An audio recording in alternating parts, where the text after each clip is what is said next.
Why are you more likely to have a heart attack at 8 o'clock in the morning, or crash your car on the motorway at 2 o'clock in the afternoon? Can taking your medication at the right time of day really save your life? And why should you encourage your teenager to lie in the morning? The answers to these questions lie in the secret world of the biological clock. Most of us are oblivious to them, but the clocks ticking deep inside our bodies dominate every moment of every day of our lives. We tend to think that we eat and drink whenever we choose, but actually those behaviours are very much influenced by the body clock.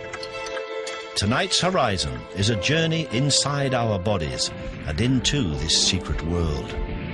Honed through millions of years of evolution, the body clock is your guide to what you really should be doing at any point in the day. Modern life tends to abuse internal time. We have this exquisite system, and we just ride over the top of it and ignore it. It's extraordinary. So, will you choose to listen to your body or suffer the consequences? If you're running your body physiology against its natural cycle, there'll be a price to pay.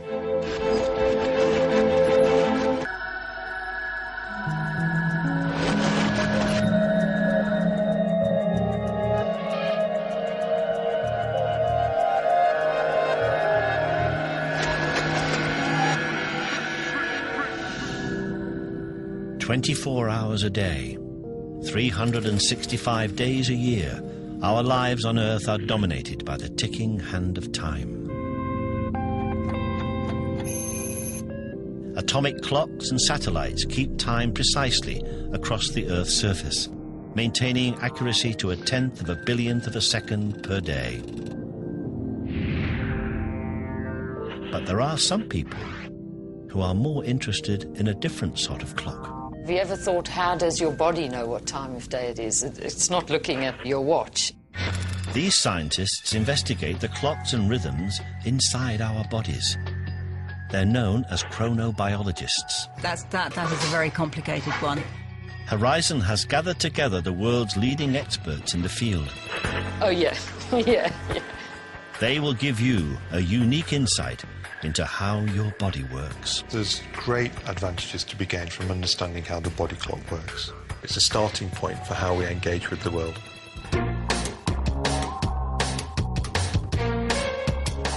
By bringing together the latest research in the field, Horizon has created the ultimate personal organizer.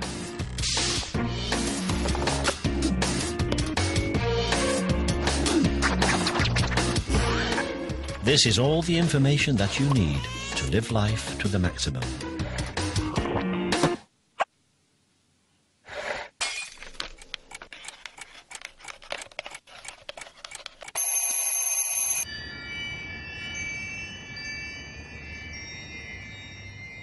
It's the start of the day, and for most of us, time to get out of bed.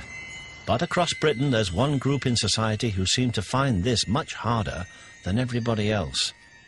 Welcome to the world of the teenage zombie and the most dysfunctional of body clocks. Taylor! Howie! Yes? On the average school day morning, 14-year-old Taylor McCulloch takes 2 hours and 4 alarm clocks to get out of bed. Taylor! If I didn't get him up, he wouldn't go to school. He would just lie in bed until about 11:30 and then get up and say he slept in. At Taylor's school, headmaster Paul Kelly has to contend with over 500 teenagers just like him. What you see around you in a school is you see students who don't somehow seem to be at their best in the morning. Usually till about 12 I'm a bit groggy, but after that I'm fine. I'm just so stubborn. I just cannot get up in the mornings. Mum has to come up to my room and literally shake us. With parents and teachers across the country battling with these morning monsters every day, could it be that there's more to teenagers than simply being lazy? Good morning. Could there be a scientific explanation? I still can't be bothered at all to get up. The first clues to the mystery of the teenage lie-in were not discovered at 8 o'clock on a school day morning, but 375 feet beneath the Earth's surface in a cave deep in the heart of Texas. In 1962, self-experimenting French geologist Michel Siffre began a series of groundbreaking studies in which he lived and worked without clocks for months at a time underground. Siffre lost track of time, but carefully recorded data revealed that his body was keeping a regular routine of sleeping, waking, and other bodily functions. It was the first direct proof that humans have their own internal timekeeping mechanism, or body clock. Many of our most basic drives, need to sleep, the need to eat, need to drink, they're not just because we've not slept or eaten recently. In fact, it's our body clock telling us when we need to do these things. But while we all have an internal clock, the rhythm of this clock is not the same for everybody. Although the average is about 24.25 hours, some people have, in fact, a faster clock. At the extreme, they may have a clock that runs on a 22-hour cycle, whereas other individuals go the other direction. They may have a clock that runs slower, and they've got something like a 25-hour clockwork. These different cycle lengths help to explain some of our most basic behavior. Those at the extremes are people we often refer to as larks and owls. Larks are those people who are up early, shorter body clocks, whereas those who have a longer clock tend to lag behind the day-night cycle and tend to be more owl-like in their behaviour. I'm very much a late type. I'm happiest going to bed late and getting up late. I'm well used to getting up at 5 o'clock in the morning. So I like to go to bed later and later and wake up later. I feel great of an evening. And that's why I'm an academic, because I don't have to go to work at 8 o'clock in the morning. But it's not just the length of our individual cycles that affect what time we get up in the morning. It's our age, too. We start life being morning types, but after the age of around about 10, we tend to drift later and later through our teenage years and until our early 20s. We start to go to bed slightly earlier again. Finally, at the age of 55, we are going to bed at the time we were going to bed at the age of 10. Scientists don't know why age has such a strong correlation with the time that we wake up, but the evidence is the same all over the world. Between the ages of around 13 and 21, we consistently get up later than at any other time in our lives. It's vindication for Taylor and teenagers across the country. Of course, a lot of people think that teenagers are just lazy. I'm sure some are lazy, but there clearly is a biological predisposition for going to bed late and getting up late. But is this teenage biology putting them at a disadvantage first thing in the morning?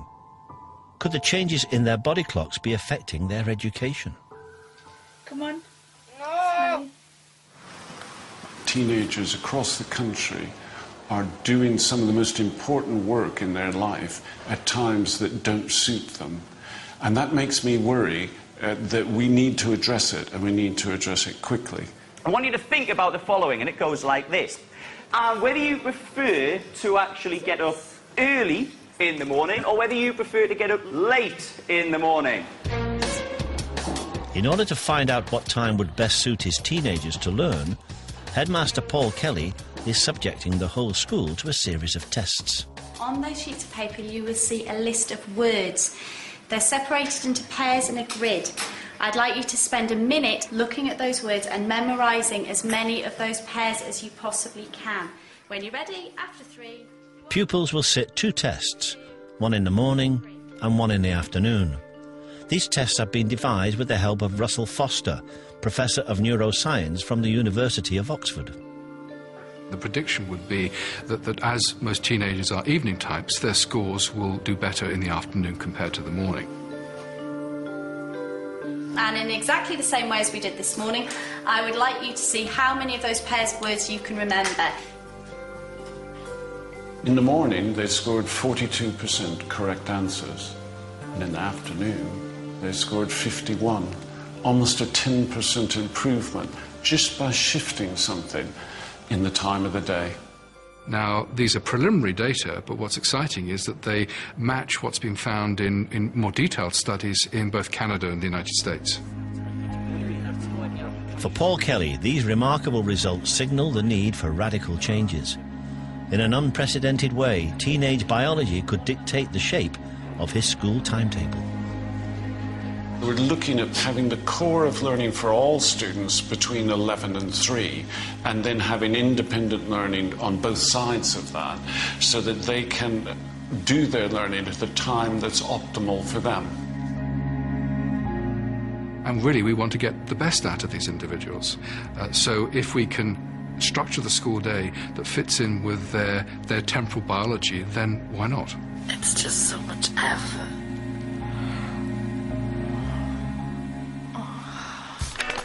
By simply paying attention to their body clocks, it could be possible to improve the education and exam results of teenagers across the country.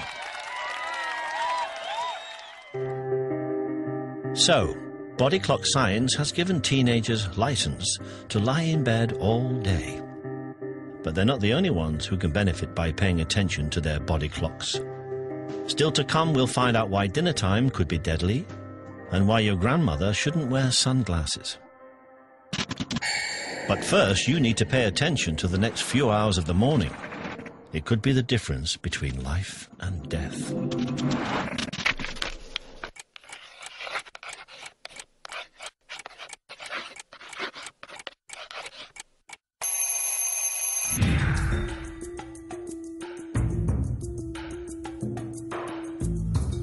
At this time of the morning, you will probably be out of bed and raring to go. But beware of injecting these early hours with too much vigor. The rhythms inside your body are changing, and these changes could make you more vulnerable and exposed than you imagine. First on the danger list is blood pressure. Well, the biggest increase in blood pressure occurs in the first 3 hours following waking from sleep. So typically between 7 or 8 and 11 in the morning. The increase in blood pressure is more likely to lead to a fatty deposit on the inside of your blood vessels, breaking off and blocking the flow of blood to the heart. That could be disastrous. The flow of blood to your heart is further compromised by a second body rhythm, affecting the flexibility of your blood vessels.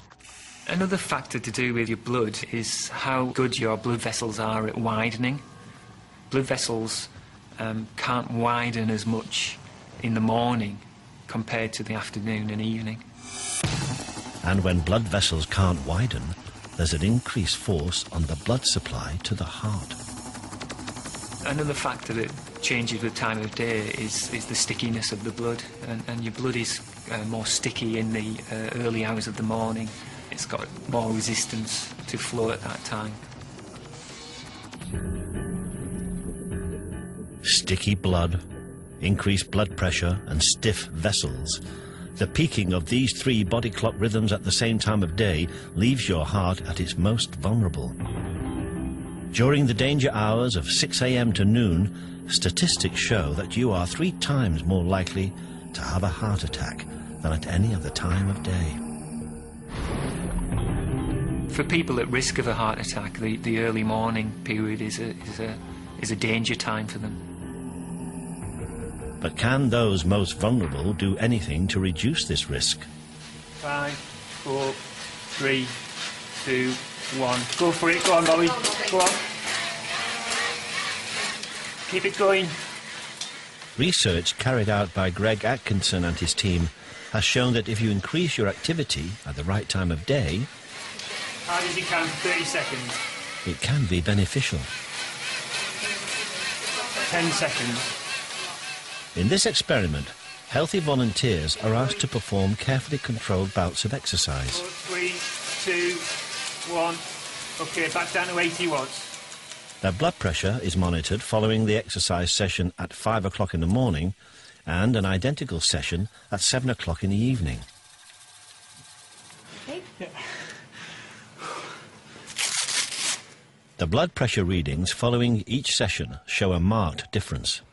Exercise in the afternoon leads to a reduction in blood pressure amounting to about 10 to 11% reduction, whereas exercise in the morning either doesn't change blood pressure at all, or in fact there can be a slight increase in blood pressure. By simply changing the time of day you exercise, it might be possible to reduce your blood pressure significantly.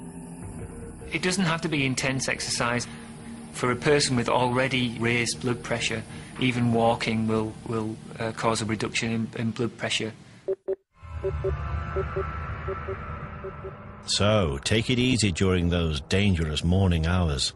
It could pay to save your exertions for after lunch. It's a great relief to many of us when you look at your wristwatch and you see it's 12 noon. You've actually survived the most dangerous part of the day.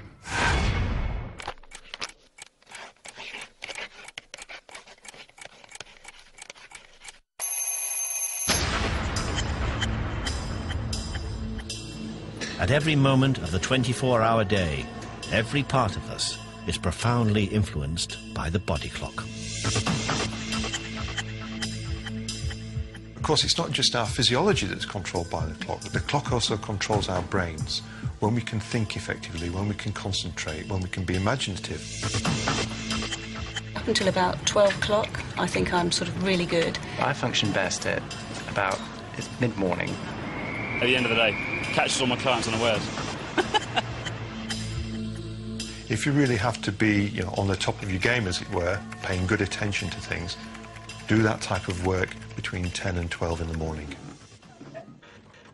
That's when we're at our best in terms of thinking.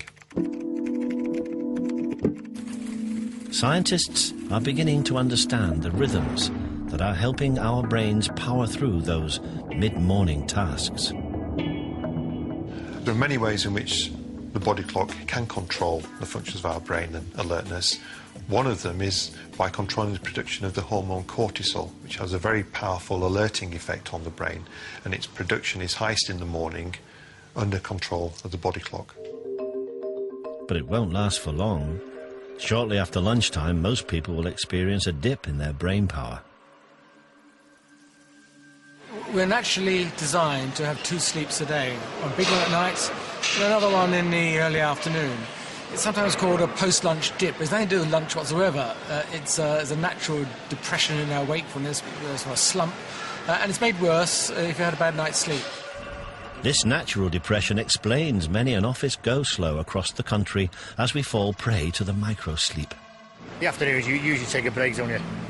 If I sit down, I'll start closing my eyes. After lunch, it's kind of hard.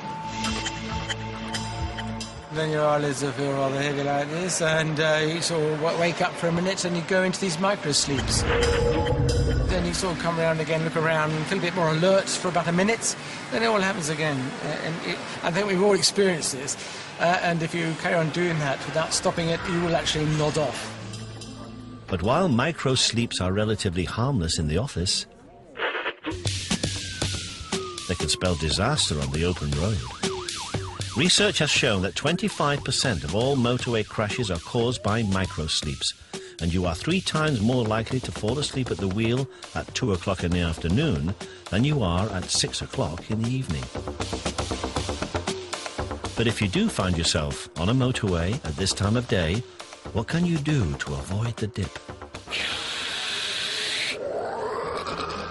The best thing to do in that, we've shown research we've been doing, is actually take a large or a couple of cups of coffee, and then you've got 20 minutes, because the coffee will take some time to kick in. What do? Fresh air, exercise, forget it. Go back to your vehicle and get your head down for a quick zizz, a quick 15-minute nap. It will be very, very effective. So, keep safe by drinking coffee first and then taking your nap. It will set you up for the afternoon ahead.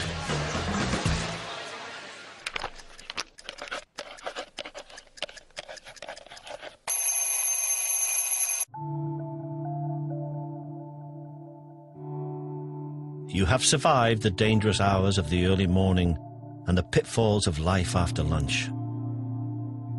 As your body moves into the afternoon, your rhythms are changing again to prepare you for the latter part of the day. These changing rhythms are controlled by the central body clock, which is found deep inside your brain.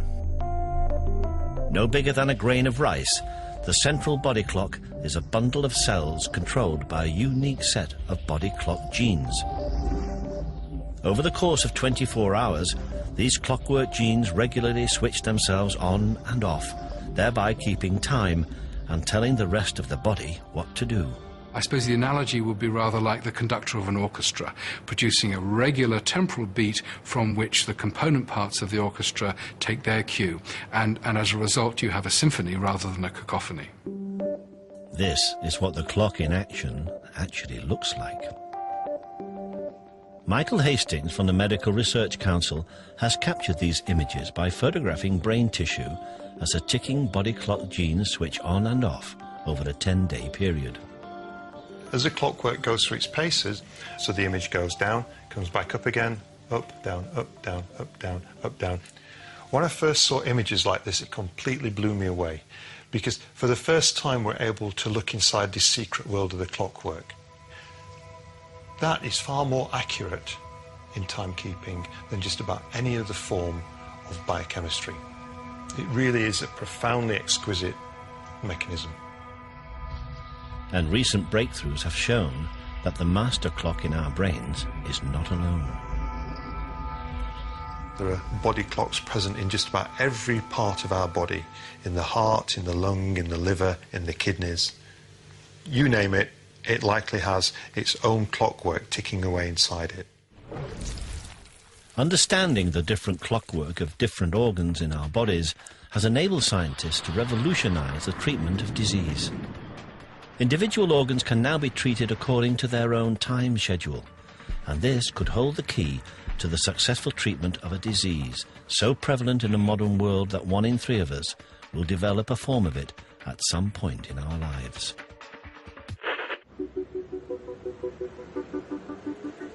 A 64-year-old grandmother of 13, Christiane Thievon, was diagnosed with colon cancer in 2004. My whole world, my family, my sister, my mother, in fact all my close family circle were also destabilized. It was terrible, terrible, terrible. Until recently, Christiane received traditional chemotherapy to treat her cancer. The aim of chemotherapy is to kill cancerous tumours by using toxic drugs. The problem is that these drugs also kill healthy cells, and this can leave patients feeling extremely unwell. My first chemo sessions affected me, both physically and psychologically. I went through both. Physically because I felt, how can I put it, I felt nauseous frequently. I was, how should I put it, as if I'd been mutilated somehow, because I no longer had, honestly, any wishes, any needs. The limited doses of chemotherapy drugs that Christiane was able to tolerate were not sufficient to shrink her tumours, and her cancer spread to her liver.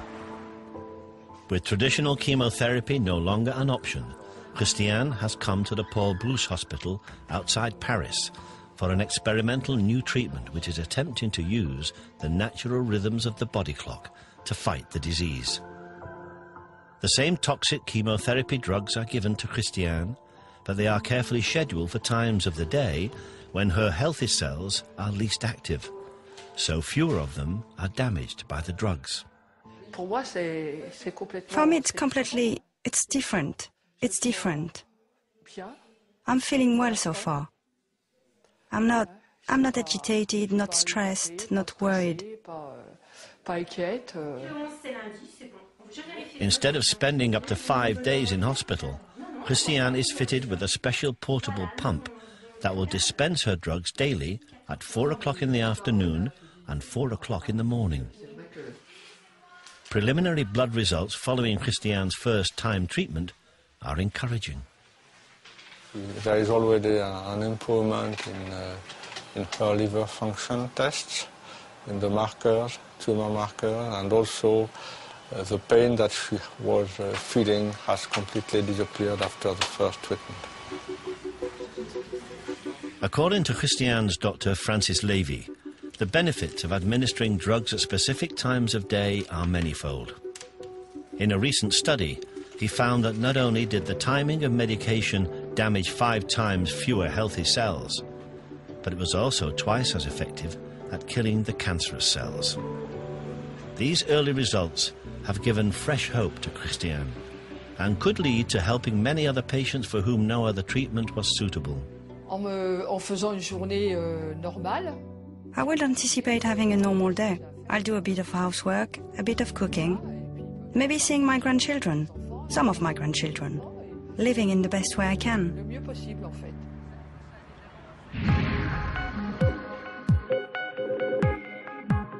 Understanding how the body clock influences disease means that we can develop smarter, more effective medicines and medical treatments which actually exploit the body clock as a way into, if you like, the Achilles heel of various disease processes.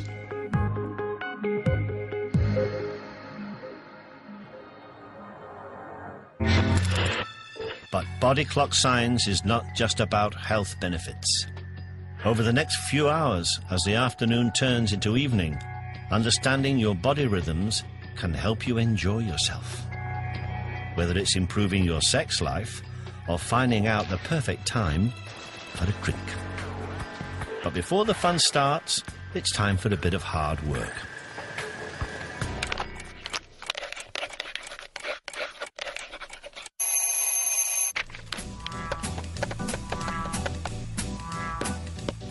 The post-lunch slump is well and truly over.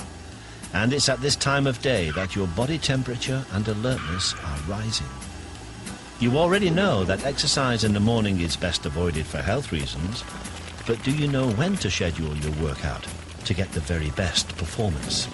When I exercise, I like to do it in the morning. I would say in the evenings. First thing in the morning. Morning. If I'm going to do it, I'd rather do it first thing. Never.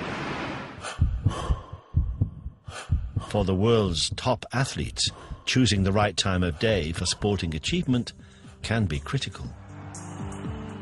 Cycling's hour record. Renowned as the sport's toughest challenge, athletes must cycle as far as they can in 60 minutes. I think the hour record holds a special place in most people's hearts in cycling because it's a very pure thing. It's literally one man against a clock. Just pushing yourself to the physical limit and then just holding it there for an hour. For Olympic gold medalist and world champion Chris Boardman, it was the ultimate test, and timing was everything. Early evening was when I was always at my best. And we planned not just the hour record, but training. The real intense stuff was done in the evening. There was less suffering, if you like. There was more physical exploration of how hard I can try. Whereas if you tried to do the same thing in the morning, there seems to be no adrenaline, nothing that's damping down those senses of pain and discomfort. Boardman's preference for evenings comes as no surprise to sports scientist Greg Atkinson. Almost every world record in track and field athletics and cycling events has been broken in the afternoon or evening. In order to find out why the time of day is so critical, Atkinson has analysed both morning and evening performances of top athletes. We've done a whole host of studies trying to break down performance into its kind of base level components. So we've looked at muscle strength, we've looked at power, things like the throwing events. That peak to trough difference can be as much as 10%. Scientists believe that improved evening performances are partly down to temperature fluctuations caused by the body clock. Body temperature light performance is highest in the afternoon and evening than it is in the morning. And it's thought that this natural variation in body temperature acts as a kind of pre-race or pre-exercise warm-up. All 3 of Chris Boardman's afternoon and evening attempts at the hour record were successful. But not all sports benefit from this evening high. The picture becomes a little bit more complicated when we look at other performance components, things like balance, because balance and things like hand steadiness are actually thought to be highest in the morning. As more and more components of sporting performance are analysed, scientists are better able to understand how we can get the very best out of our bodies. We think that in really top-class athletes, the body clock will make that difference, and the sort of differences that can win Olympic Games or place you outside of the medals.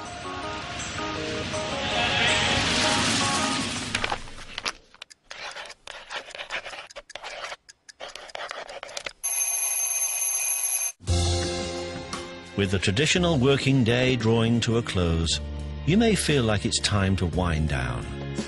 But your body temperature is still on its natural high, and your body clock in its prime time. So, what should you be doing?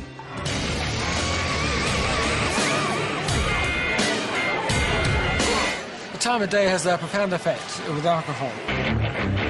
If you have a fixed amount of alcohol at any time of the day, the level in your blood will be the same, but the effect on the brain will differ. Alcohol has most effect on the brain when your body clock is at its most sleepy. If you have 2 units of alcohol at lunchtime, a pint of beer, 2 shots of spirit or a glass of wine, that will make you very sleepy in the afternoon. You have the same amount of alcohol, 2 units, 7, 8 o'clock at night, when the body clock's reaching its high spot, and you won't notice it. So it's not just how much you drink, but crucially, where your body clock is when you drink it. So the best time for a drink seems to be late afternoon, early evening. That's when we can deal with the alcohol, enjoy it, but have a minimal effect on our cognitive ability. Now, clearly, if you drink excessive amounts, then you're going to destroy all of that. But it has the least effect at late in the day.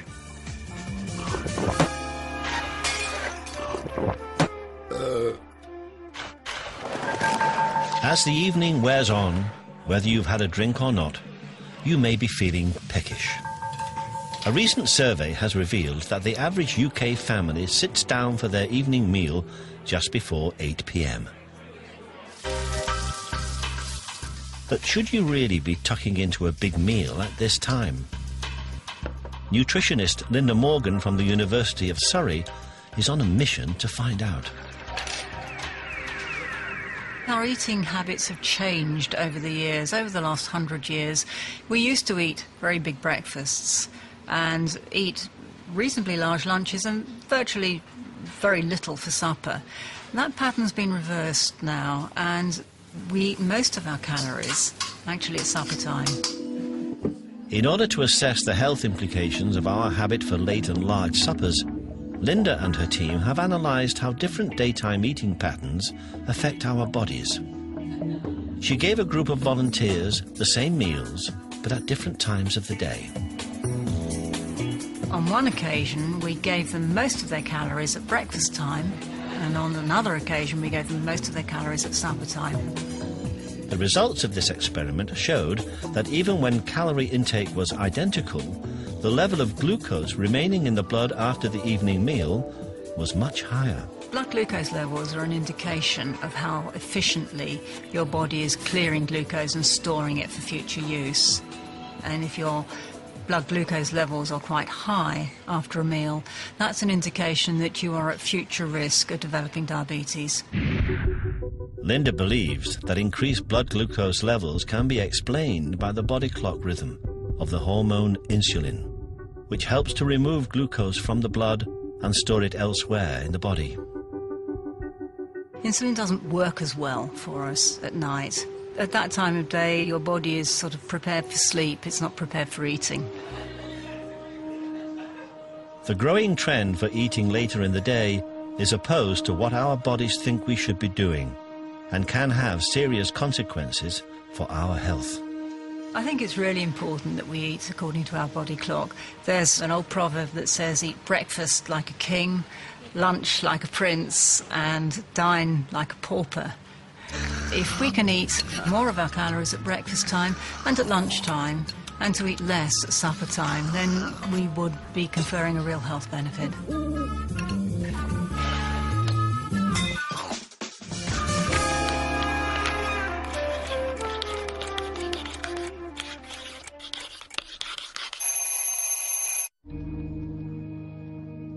After a day jam-packed with activity, your body clock is beginning to wind down. As darkness falls, you may be feeling a little tired and start to think about going to bed.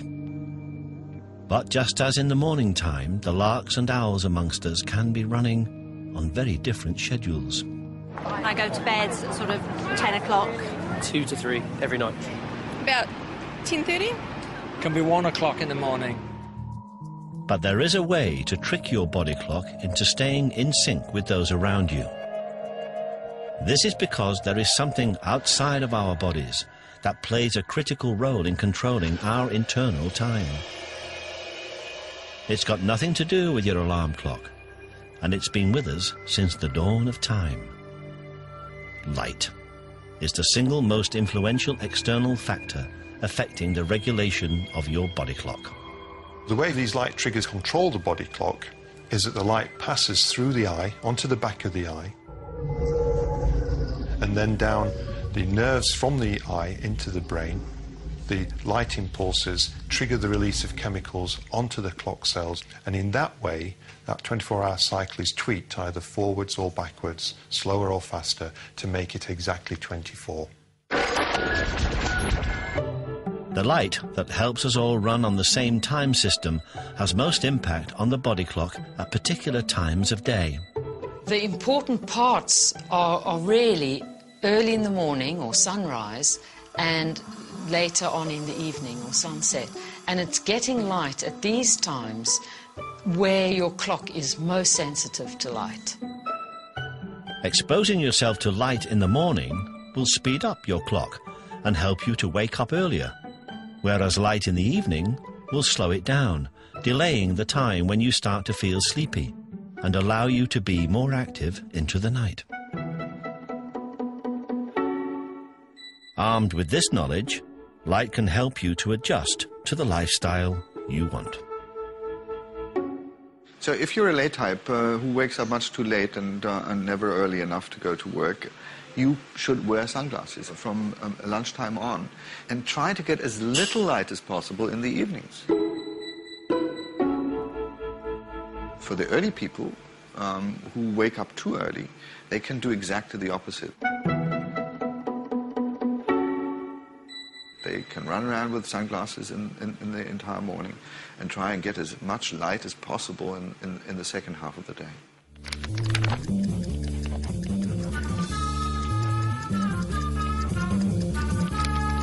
Now that the sun has set, your body clock should be telling you to schedule some sleep in your diary. But for one group in society, that's easier said than done. I've just been a bad sleeper for a number of years. I don't know why. Well, I actually wake up about usually between 4 a.m. and 5. I wake up in the dark, so I don't know what the time is, but usually about 5 o'clock. Almost a third of all people over the age of 65 have problems sleeping. The sleep of an older person, it's fragmented. They sleep and then they wake up and they sleep. Usually in the early morning, they wake up earlier than they want. If you ask people, they're not too glad with waking up at 5 or 6 in the morning. They prefer to stay asleep for another hour or so. Scientists believe that these sleep problems are connected to an aging body clock. We don't know why the clock is not working as well in aging, but we have a clue from biology on what's going on and what's underlying these changes. And that is that although the number of brain cells in that clock is unchanged, you don't lose the cells, you see that much less cells are active. The problems for an aging body clock are further compounded by the deteriorating state of elderly people's eyes. The density of your lens, the thickness of your lens increases. It lets less and less light in. So the less light that we get coming through the eyes means that we have less of a signal going to the body clock. And so the clock isn't as synchronized to the daylight as it used to be when we were young. Jus van Summeren has studied these desynchronized clocks in a group of elderly people with some of the most disturbed sleep patterns, those suffering from Alzheimer's or dementia. During the night they have these short bouts of sleep, not too long, I think seldom longer than 15 minutes. So it's very fragmented sleep. You see that the more fragmented this sleep-wake pattern is, the more depressive symptoms, the more agitation, irritability. It's having a big impact on their lives. For Van Summeren, the key to improving this fragmented sleep lay in restoring the natural rhythms of the body clock. In the biological clock, cells are still there but not active. We know that light is normally activating these cells. And we thought maybe we can reactivate these cells by giving additional light. Van Summeren changed the light fittings in nursing homes so that the Alzheimer's patients were receiving up to 3 times more light during the daytime hours. He then followed their sleep patterns, mood, cognitive performance, and daily activities for over 3 years. The results exceeded all expectations. We expected changes in sleep-wake rhythm, but somewhat to our surprise, the effects on other symptoms were huge as well. For example, depressive symptoms were much less. Cognitive performance, so memory performance, was much better. But also doing activities of daily life, like eating your lunch or buttoning your shirt, things like that, declined much less in the people who got additional bright light. It's an impressive list of improvements and matches what can be achieved with the drugs that are currently available to Alzheimer's patients. The improvement you get with drugs are comparable to the improvement you get with light. But with the drugs, you have adverse effects like nausea. On the contrary, with light, you also get the improvement of mood. So you might compare the effect of light with giving 2 drugs, one for cognition and memory, and the other one for mood. It's an important step forward in the management of Alzheimer's disease. But can other elderly people benefit from light too? Ongoing studies in the UK are testing the impact of light on healthy elderly people in their own homes. We're quite encouraged by the results. This might really be a way of improving sleep in elderly, in their own homes, without sleep medication. As the relationship between light and our internal rhythms is better understood, so the possibilities open up of improving all of our lives by simply harnessing the natural power of the body clock.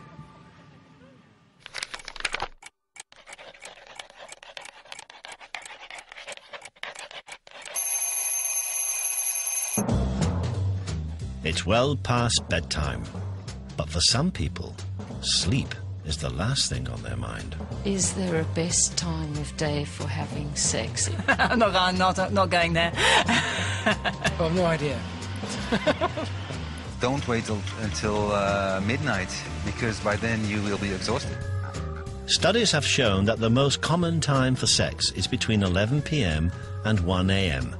But this is largely because this time is convenient for both work and family life. Given the fact that we're having sex at a time of day which seems to fit in with our busy work schedules and our socialising, would there be a better, as it were, biological time? And the answer is we don't know. But there are some ways we might go forward. So, for example, testosterone levels in the male peak in the morning. Paradoxically, the evidence suggests that a woman is more likely to orgasm if she has sex in the evening rather than the morning. So there's a mismatch there. You might want to consider the afternoon. Performance is best in the afternoon with your body temperature at maximum. And another area would be that skin sensitivity peaks in the late evening. It depends on what you have eaten, if you had alcohol or non-alcohol. I mean, some people may be more liberated and have better sex when they had alcohol. Other people may be too tired after alcohol to have... So where do we go from here? Find out yourself.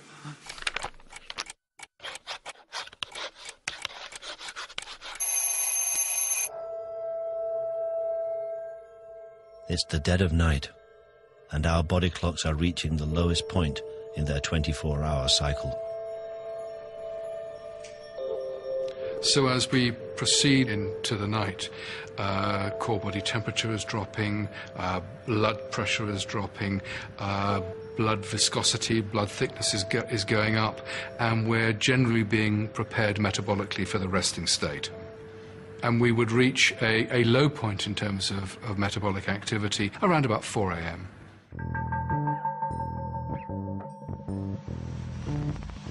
But even though our biology is telling us to go to bed, over 4 million of us are up and working. Studies from all over the world have shown that this mismatch of lifestyle and biology can put our bodies under enormous strain. Modern life tends to ignore the body clock, and we assume we can do whatever we want, whenever we want, and that's simply not the case. The problem is that our bodies rarely fully adjust to shift work patterns, leaving them perpetually out of sync. We're finding that the incidence of cancer is higher in night shift work, mental health, cardiovascular disease, and a whole slew of other pathologies. And I think this is a good example of where physiology is being pushed outside its normal range at that particular time of day. But whether we are up on the night shift or not, this low point in our body clock cycle can make us particularly vulnerable. In old people or in sick people, it's at that, literally in the small hours, you know, the quiet hours between 2 and 4 o'clock in the morning, when the body's turned down to its minimum operation, that's when people tend to slip off this mortal coil. But it's not all bad news.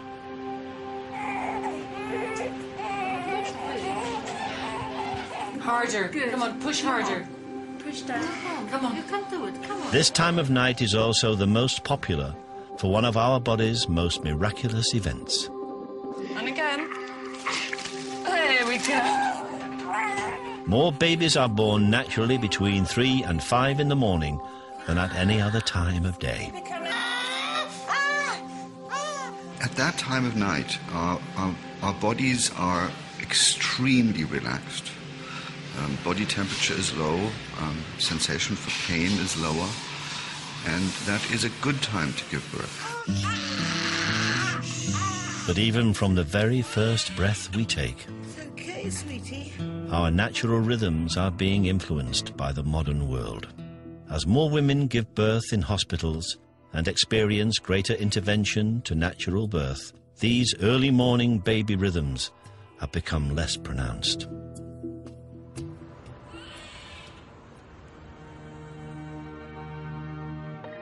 As our 24 hours comes to an end, your body clock comes full cycle.